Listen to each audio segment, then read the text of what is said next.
Assalamualaikum warahmatullahi wabarakatuh. Bismillahirrahmanirrahim. Alhamdulillahi rabbil alamin. Wabihi nasta'in ala umurid dunya waddin. Assalatu wassalamu ala asrafil anbiya'i wal mursalin, Sayyidina wa maulana Muhammadin wa ala alihi wa ashabihi wa man tabi'ahum bi ihsan ila yaumiddin, amma ba'du.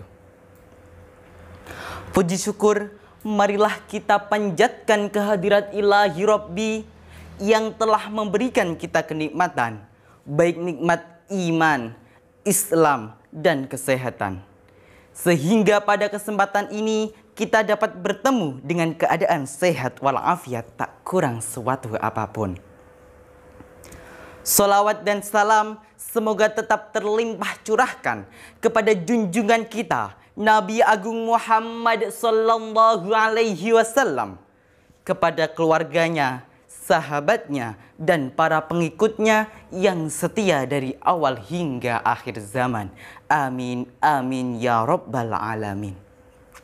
Para hadirin yang kami hormati, dunia semakin cantik dan molek, dihiasi dengan perkembangan sains dan teknologi yang semakin canggih dan menarik. Akan tetapi, permasalahan-permasalahan di setiap lini kehidupan, termasuk di dalamnya adalah masalah kemiskinan, telah membuat otak kita menjadi ruwet, mumet, dan jelimet. Bukankah karena miskin seseorang tidak dapat meneruskan pendidikannya maka ia menjadi bodoh? Bukankah karena miskin seseorang tidak dapat melihat dan mendengar berita-berita terkini maka ia menjadi terbelakang? Bukankah karena miskin seseorang menjual akidahnya maka ia menjadi kufur? Masalah ini terus dan terus berputar bagaikan lingkaran setan yang seolah-olah tidak ada pemecahannya. Padahal Islam telah memberikan solusi konkret dengan cara ekonomi syariah pendorong penguatan ekonomi rakyat. Syekh Mustafa Al-Maraghi menafsirkan kalimat khaufu alaihim sebagai suatu kekhawatiran jikalau anak-anak hidup terlantar dan tersia-sia. Kenapa demikian? Karena telah diketahui bersama bahwa tolak ukur sejahtera tidak sejahteranya seseorang, makmur tidak makmurnya seseorang dilihat dari keadaan ekonominya. Apabila ekonominya baik, maka apa yang menjadi hajat hidupnya akan mudah untuk didapatkan. Akan tetapi jikalau ekonominya buruk, maka secara pasti apa yang menjadi hajat hidupnya akan sulit untuk terpenuhi. Para hadirin rahimakumullah, dalam dunia ekonomi kita mengenal adanya 3 sistem ekonomi.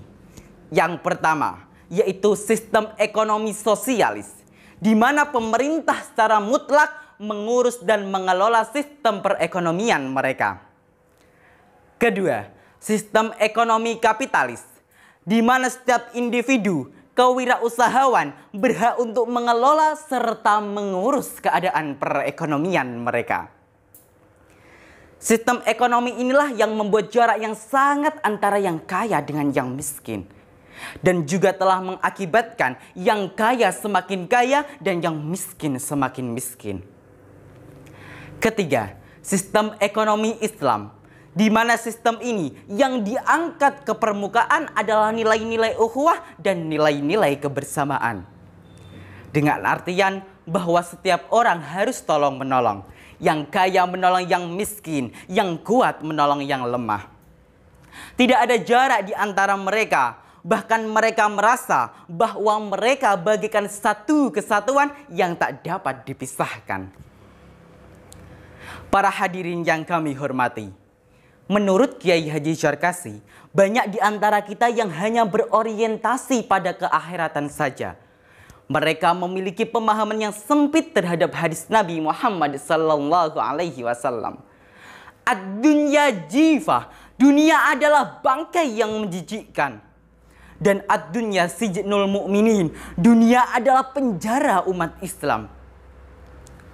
Pemahaman yang sempit terhadap kedua hadis ini mengakibatkan permasalahan-permasalahan duniawi ditinggalkan dan Islam pada akhirnya identik dengan masalah kemiskinan. Pada akhirnya kami mengajak pada seluruh umat Islam untuk bersama-sama mengaplikasikan sistem perekonomian Islam, yakni dengan cara pemberdayaan ekonomi umat. Maka secara tidak langsung segala bentuk kebodohan, keterbelakangan, dan kekufuran akan hilang dengan sendirinya. Para hadirin rahimakumullah. Sebelum saya akhiri perjumpaan kali ini, ada sebuah ayat yang harus kita ingat dalam Quran surah Al-Maidah ayat 120. A'udzu billahi minasyaitonir rajim. Bismillahirrahmanirrahim.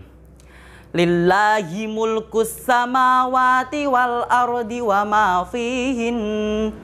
Wa huwa ala kulli syai'in qadir.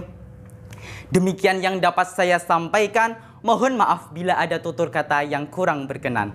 Wabillahi taufik wal hidayah. Wassalamualaikum warahmatullahi wabarakatuh.